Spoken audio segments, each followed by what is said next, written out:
अण्णांनी थेट कट्ट्यावरच मांडली बैठक। विश्वास आणि अतूट नातेसंबंधातील परंपरा जपल्या जातात असे कुटुंबातील आपुलकीचे व आग्रहाचे ठिकाण hotel Shri Gokul pure veg restaurant आणि मंगल कार्यालय।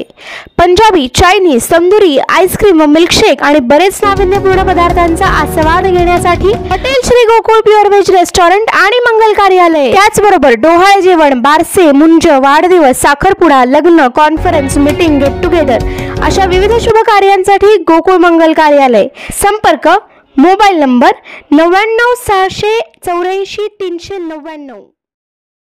राजेंद्र अण्णा देशमुख यांनी विधानसभेसाठी उमेदवारीची घोषणा केली आहे। त्यासाठी जनसंपर्क वाढवल्याचे दिसत आहे।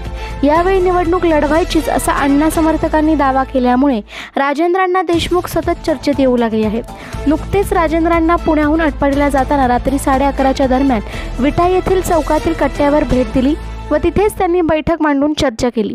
यामुळे मतदारसंघात लोकसभा पाठोपाठ विधानसभेसाठी कट्ट्यावरील मंडळी चर्चेत येऊ लागली। कट्ट्यावर आजी माजी आमदार, खासदार, नगरसेवक यांचा नेहमीच वावर असतो। हा कट्टा राजकारण्यांच्या दृष्टिकोनातून नेहमीच चर्चेचा विषय ठरला आहे।